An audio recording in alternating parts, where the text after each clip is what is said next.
Hey, it's E.B. Moss, and this is episode 39 in season 2 of Insider Interviews with media, marketing, and advertising experts. And today, a couple of producers. The real, not AI, but the real Jim Mullen and Yossi Kimberg.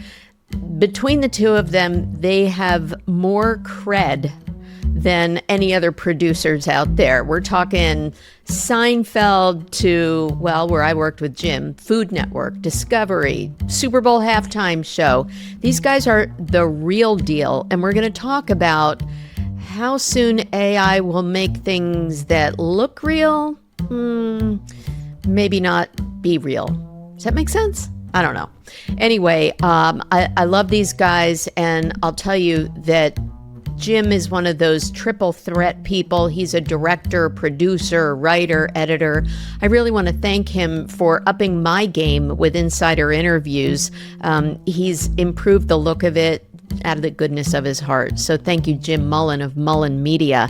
And Yossi is a new friend of mine, and he is deep in there with AI. Just extraordinary what he's been able to teach himself, and now, thanks to Insider Interviews, hopefully teach others. So, just as the old ad used to say, is it live or is it Memorex? I don't know, but take a listen to what these guys know about AI. Okay, let's unpack this. Right. Imagine you hit play on, your favorite show, and the very first voices you hear, the ones introducing everything, they aren't human at all. That's the, fascinating, maybe slightly mind-bending concept we're diving into today. The world of AI-generated voices, it's moving so fast. Exactly. So I have to say that those two fooled me twice. Well, 1.5 times. What happened is I heard those two chatting on a client's website as if they had created this podcast without me after I'd pitched producing them one. And then a couple days later, I heard them on another company website, and I was like, wait a minute. And that's when I realized that those voices were a little bit too sanitized, as good as they were. But I figured it out when they started repeating phrases like, let's take a deep dive in, or let's unpack that. So I'm so glad to see you, Jim and Yossi, because you two are expert producers. You have dived in to the world of AI, but you're really like the boots on the street. And I wanted to chat with you about your experiences when you use AI generated assets, when you're just pissed off by them, when you want to steer clear. So thanks for joining Insider Interviews. Thank you, E.B. So, Jim, I want to start with you. I know you better. You've had a really incredible journey. I knew you when we worked together at Food Network, and you were the director, writer, producer there at Discovery Networks. You moved on to produce like huge shows like the Tony Awards, and thank goodness you kind of started focusing on post-production, because thank you, Jim Mullen and Mullen Media, you kind of upped my podcast game. Happy to help. Yeah, well, you're going to be producing this episode, dude, so no pressure. So Jim has really wowed me. I know about him, but Yossi, drop some names. Wow the listeners. I know you've done some amazing things, because Jim calls you the Fran Lebowitz of the editing world. That's for the past 45 years. Jim never calls me. That's the sad part of it. He hasn't called me a lot. This is the first time I'm talking to Jim in about 10 years. It's very But sad. does he ever call? He never calls. You never call, you never write. So going back more recently, I worked with Seinfeld for about 10 years. Worked on his specials, Netflix specials, and worked on a show called Comedians in Cars Getting Coffee. We know it. And that was fun. And then for 34 years, I worked for Lorne Michaels' company called Heard of him. Broadway Video, wearing the T-shirt, which Jim loves. And that was fun. Let me ask you something, because you teed this up. give us the shining stars about AI, or more so, because it's pretty recent, how you started delving into AI. How have you used it so far? So I got into AI because I'm a curious person, and I love the technology, and I love the progression of the technology. I think what I did first was actually get into a application called Leonardo, which gives you free credits every day. And that whole idea is that they entice you into using it so that you can actually learn from it. And so that really whet my appetite, and I started creating images, still images within the application. Like the thing where people accidentally have 6 fingers? True. Yes. Early on, Okay. that was an issue. Exactly. So I got into it by learning how to write a prompt. And again, very simple, very primitive. But the idea that a text generates an image was beyond imagination. I was very just amazed by it. Instead of pictures worth 1,000 words, it's 1,000 10 words. words is worth a picture now. Yeah. Yes. So let's talk specifically about something really cool that you then progressed after using text to describe a picture. Then what? Well, the next magic that I wanted to play with was motion. So creating stills was fun enough. Right. But all The this gateway drug. the gateway drug, exactly, very enticing, exactly. It's a great high, by the way. Yeah. And these companies like ChatGPT, like Leonardo, like all these other, Midjourney, were just developing really quickly, very quickly, and migrating into motion from stills. And that was like the next level magic that I thought was just incredible. And started creating, little 10-second vignettes, initially of me as an editor in different environments. That was my playful thing. What does a video editor do on New Year's Eve? Maybe it's much. There is a technology called face swap. So I would generate a still. I would call it an editor on the moon, sitting on a desk and editing comedy. Yeah. And then I would take my face and place it on this individual, and take that, bring it into a motion application, AI, and create movement. Well, I've done things like that too, and I got called out for putting my head on J-Lo's body, but there you go. That's a little different. And it also is reminiscent of lawyers who turn themselves into cats. I can hear you. I think it's a filter. It is, and I don't know how to remove it. I've got my assistant here. She's trying to, but I'm prepared to go forward with it. But then I think you worked on what we call a package, right? Which is a promo campaign, if you will, for Scholastic. And that sounded really interesting. Tell the audience about that, Yossi. Well, it started in 1937 when it was just a concept. Okay. So these particular packages are screened in front of a live audience. And essentially they highlight the work of kids who excelled in the art, and then they're being given an award. So initially we did stills, just a little movement on the stills. I would do a little cutouts in Photoshop and kind of play with it a little bit, just give it a little more playful sort of perspective rather than just having a bunch of stills, one after the other. And then I suggested to my client, why don't we introduce AI for this mix and see if we can actually bring the stills to life and make them move. And so the painting of 2 girls holding hands in the beach all of a sudden became 2 girls holding hands running on the beach with the wave cascading on their feet. Wow. And the wow factor is just amazing. And that, my client was also like, I can't believe you did this. I can't believe this is actually happening. What tool did you use for that particular? I used 2 tools. I used Kling 1.6 and Hicksfield. Most of these applications offer several tiers of quality, I used the medium quality, not even the highest quality, just because I was trying to economize, because it costs money to use these things. Not a lot of money, but it costs a little bit. And even though I used the low to medium tier, it still gave me amazing results. I can't imagine what it would be like if I used the higher tier with with more details, more. So.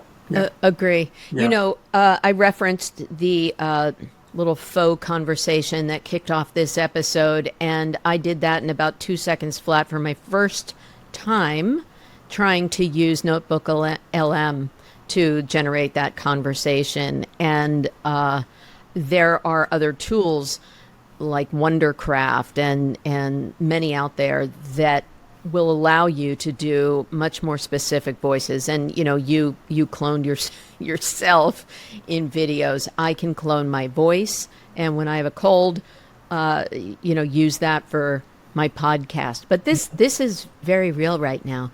Jim, let's move over to you for a second. What was your foray into using AI as a producer editor guy? I've only sort of, compared to Yossi, seriously just dipped my toe. I've been using 11 Labs for voiceovers. It's pretty amazing, either the text to voiceover, or you can supply a scratch voiceover and it will turn it into the British country gentleman, the Southern earnest, common type. Rachel, the enthusiastic voiceover. I mean, the evolution is dramatic, right? It's not Moore's Law anymore. It's not 18 months before we double our capacity. Like, this stuff is day by day. Yeah. And I really feel like this stuff is, a lot of these things are like just that much away from being really great. Like we're feeding voiceovers into 11 Labs, and we had to say that New York City has book deserts, and there's this organization that's trying to fill the book deserts. Mm-hmm. Couldn't get it to say deserts. It kept saying New York City has book deserts. Desserts. And no matter how many S's you put in, or if you phonetically spelled it DEH-ZERTS or something, I could not get it to say deserts. It was always desserts. Thank God. So I feel there might still be a role for me. That's what I'm saying. So I feel like a lot of these are, and what Yossi's talking about, like the cling and everything, are just way above there. But a lot of these applications are just like this far from really putting an awful lot of people out of work. I recently watched, I forget the name of that application. It might have been Google. It actually, going back to video rather than audio, is the ability to create now a complete scene with wide shots, close-up, mid-shot, and cutting between them within one generation. Meaning you can actually tell that, you can tell specifically, create this woman, she's running in the field, she hears a noise, she turns around, and she sees something else. All those descriptions, it's not just one image now. Now it's a bunch of images, and this application will cut it for you. We are not just very close, we are there. We're there. In terms of replacing and doing, and cloning not just voice, but cloning images. I recently read a legal brief on this whole AI thing regarding the use of images that are copyrighted. Mm-hmm. For example, the idea of resuscitating celebrities that have passed away. Mm-hmm. And using their images and their character in creating new movies. Steve McQueen came up as a character, and his estate is now going to be leasing his character for an AI creation of a short. Yes. That's dramatic and featured. And so again, everything is getting, and it's really moving very quickly. I'll add a link to, in the show notes, to a previous episode I did about legal opinion on creation of AI-generated items, and can they be copyrighted and things like that. So how do we move away from the fear of AI and look at it less as a threat and more as something that's going to help us save money and bring what's in our heads onto the screen or into our ears. Publications like the New York Times are really, they've taken this on to cover this topic pretty well. There have been a whole series of articles recently about where AI is going and about the superintelligence centers that are being built and whatnot. And some of the stuff that you're kind of gleaning is like you could be a coder, but AI knows how to write code now. So now you're managing different AI prompts that are writing the code. Mm-hmm. And I think that's how it's going to evolve. So Yossi may be a world-class editor, but he may be using these tools and now he's supervising the edit as opposed to actually clicking, mark in, mark out, insert, and whatnot. There is absolutely going to be replacement, but then also for us adapting, there has to be people that manage this process. Yes. Like we haven't quite got to the matrix part yet. Like somebody still needs to manage the process, adjust the prompt, check the results, make sure they're all accurate. It's like the briefs that were submitted to the court that referenced court cases that never even existed. Right. Because they had AI, generate the briefs. Right. So there still has to be somebody doing that. And so I think our job is going to be pivoting from like you said, boots on the ground to kind of now the AI is going to be the boots on the ground and they're going to have people manage it, make sure the results are copacetic, QC everything. You're going to be the wranglers. Yossi, anything to add to that? Well, I wasn't sure what you meant by fear. I mean, is it fear of losing their... Really? Well, because it writes better than I do already, and I'm a writer. Those two voices voice better than me, and I'm a voiceover talent. I'm fearful. The fear of losing your job, is that the fear that you're talking about? Yes, and my ability to have my thumbprint on creativity and all of that. You're not fearful at all. Well, I'm not, because I'm older and sort of not really worried about it. And also, I embrace AI as a tool that I can use. I don't fear it. So for me personally, the fear factor is not there. As far as out there, I mean, AI is a huge leap in technology. It's, it's as big as the Industrial Revolution, or as big as or computing, or, it's a huge leap in every aspect of life. I think it's going to be a situation where, because it's intelligent, it's going to learn how to be funny. It's going to learn how to be dramatic. It's going to learn how to be emotional without us actually teaching it. Because the idea of artificial intelligence is that it learns by itself. And so I think that we're going to be in a situation where humans will have to do other things other than entertain. Because the entertainment is going to fall with... for now, I agree with Jim that for now it's still it's not exactly, ironed out. But I mean, essentially 2 years from now, 3 years from now maybe, I think that our job, even as managers, is going to be done. Yeah. Well, again, I'll use the word wranglers. So you mentioned earlier that prompt writing, of course, is going to be a key skill. And Jim, you've said that voice actors are already in the first crosshairs. What are the other folks that you're thinking of in order of impact? Who's feeling it next, and what opportunities do you see? I honestly think editors are definitely right out there, because if you can feed a bunch of footage and the AI learns a sort of logical sequence based on all this different intelligence that it's received, that's certainly up there. Mm-hmm. I think the residual or like secondary is if we have less shoots, because we have AI actors and AI voices and everything else like that, then all the other production positions will see a fall off, but not a replacement. So we're always going to need live cameras somewhere. But if somebody makes a commercial out of pure AI, which is already happening, I don't want to name the company, but I see it on cable all the time, and it's pure AI. That means they didn't have to shoot that lady in her living room talking to her friend about the blinds that she just bought. You know what I mean? Right. So That's going to be the secondary sort of residual. Is there's not as many hair makeups, there's not as many shoot days, grips, and gaffers, and everything else in between. Site surveys, home rentals, all of that. Yeah. Wow. It's all going to be done. It's all going to be done within the box. In other words, you can actually generate interviews, generate whatever it is you need to generate. You can build huge sets at no cost or very little cost in the box. Okay, now this couch, it's fine, but it's a little monotone. Morgan, can you make it a little more interesting? Maybe give it a contrasting red, maybe?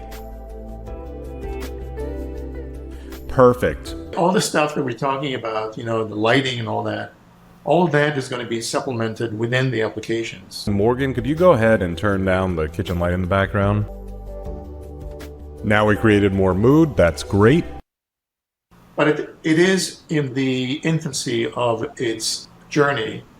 But as I said, I think within 2 or 3 years, 5 years at the most, it'll be very, very sophisticated. Yeah, I think it's well past infancy and into at least toddler stages. And, this has become really ubiquitous. And I think that part of the fear is just this sort of loss of humanity. Like, can we relate as well to AI generated characters now that there's full motion video and waves are now crashing that had come out of a still image? Do you know what I mean? I saw an interesting interview recently with a human being about the advent of this magic that we're talking about here, this motion magic of AI, doing all the work, doing all the editing and the production and the shooting and all that. And because it is so, it's so much everywhere in this day and age. Once you see it in TikTok, in social media, pretty much you're going to start seeing it on the air, on broadcast and everywhere else. It's there's a certain fatigue that sets in where initially there was this moment of, wow, I can't believe this is happening, to the point now where people are starting to see, oh, yeah, this is another magical thing. Who cares? So I think there's a sort of a fatigue that's built into AI that people don't talk about, which is too much magic. So, I think we're also going to face exhaustion from disclosures because it'll just be ubiquitous. That's very true. It feels like an Escher painting. Everything's chasing everything. I mean, I think the big picture is really, does anybody care? And it's really going to be something that is going to be up to the titans of the technology to, create and make judgment calls about what do we do with this AI thing. It is moving really quickly. And, how do we make sure that people understand that this is just generated and it's not real? Yeah, exactly. Just Jim, what do you think? A specific reference to that, if you go on TikTok and Instagram and follow sports, they give post-game press conferences, the players. And, I used to watch them for the Phillies and the Eagles and all like that. And then you go on Instagram and then you see what looks like a real post-game press conference. And then the quarterback starts deriding his own self, his play, talking about his team. You can't speak to Aaron Rodgers, got a football like that. I did my job, but my teammates sucked. Garrett Wilson couldn't catch to save his life. He caused 2 interceptions where I hit him right in his hands. It's obviously AI, but I mean, the picture is so real, his mouth is so real, and it's like, that's where it's going to be like, did he really talk about his team that way? No, of course he didn't. It must be AI. I mean, that's where, honestly, it's a low-stakes game. It's not politics. But, that's where the kind of like believability, am I really trusting what I'm seeing, is coming from. Exactly. And then name, image, likeness, and... and then deniability, the ability to say, I didn't say that, or I didn't do that, is really sort of one of the downfalls of this technology. So let's go back to your respective sweet spots as producers.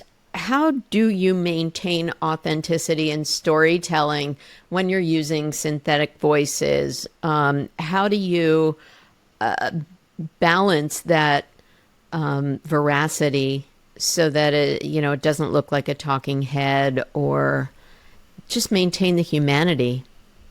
I could just answer it real quick because that's very relevant to what I just did, which is these packages that I just spoke about. What I didn't say earlier was that essentially when the client looked at it and loved it, his clients started to say, we can't have all this AI in here because this is not what these kids did. I wanted to make a kinetic version of it by making it more interesting for the audience that was sitting and watching it. The client said, well, you're doing injustice to these work of arts. And so what they did is taken away some of the stuff I did and put back the stills as stills. I think that's fascinating. Yeah. What's happened more now with social media and influencers, there's huge pushback from things that have gotten too sanitized and too perfect. And so the trust factor is exponentially increased when the influencers, you can see zits, or you can see frizzy hair, you can see, whatever it is. And so we're trying to find more authenticity, more humanity in that. So I'm guessing as producers, you're going to have to not airbrush things, except for me, Jim, just a reminder. Filters. You're going to have to maintain some veracity through not over filtering things. Yeah? I think there will be pushback eventually when AI gets a little too much chutzpah, too much in your face, and be too slick. There's always this sort of like pendulum where trends become trends, and then people step back and they really, really they're hungry for the previous trends. And that's true for cars. That's true for vinyl is coming back. Yeah. Many, many technology. And I think once you reach that magical point in AI where it is so slick, to your point about makeup and all that people are going to say, we're missing that human element. Let's go back and start hiring actors. Let's make it real. Yeah, I love that point, Yossi. And I love the example of going back to vinyl. You can hear some of the imperfections through using that. And so I think people are going to do that with AI as well. There will be sort of a hunger for making things the way they used to be when everything was so simple and, and comfortable. So a nostalgia trend. Yeah. Nostalgia for reality. Correct. Yikes. Yeah. Okay. I want to end on one note of advice. You guys have your hands on some interesting tools. Jim, you mentioned 11 Labs. Yossi, what are some of your other drugs of choice these days in utilizing AI? I pretty much stick to the basics, to the garden variety, which is Runway, Kling, Xfill, a little bit of Midjourney for stills. I haven't embraced VO3 yet because it's expensive. It's about $245. I think it's $250 a month. Wow. What does it do? A VO3 is used for actual video with dialogue. 12 colors for every occasion. So it's the only one right now that's out there for dialogue-driven video. I mean, the other application I just spoke about, Runway, Kling, and Xfill, which is the one I used, do video, but no sound. Oh, I see. But they will very soon. They're all moving in the same direction. It's just, it's a horse race, and it depends on who gets there first. So, I mean, as Jim says, every day, every week, somebody else comes up and does something better. And Jim, if you're talking to a mentee in production, someone coming up today, what are you loving using and what are you advising them on? Not necessarily any specific programs or sites, but what I would say to them is, Yossi had mentioned that a lot of these places run on credit basis. So you have to gauge how many credits you really need for whatever project you're doing, but beware of one-note trumpets, one-trick ponies. So, I mean, there's sites out there that are like, you could buy this many credits and make your cat sing. Well, the picture of my cat is only going to be able to sing 3 different songs. Right. So just like Experiment, they offer it all for free. Even if you get watermarked footage off of it, just allowing you to experiment with it. But there's so many sites out there that are really just one-note trumpets. And the major players will jump out at you. You know, you can recognize the ones that are for real and they're really changing how production works. And the other ones that are just like gimmicks, nice happy birthday cards for people, you know, things like that. And the good thing about experimenting, what the fact is that every application has a certain strength in certain things with certain scenes. Some applications are really good when it comes to locations and sceneries and close-ups and emotional stuff. And so every application has its strength. And so the whole idea is to really write a prompt and then apply it to different applications and see what they come up with. I think that we're going to have this conversation again in 6 months, and everything will be drastically different. And it will be. Yeah.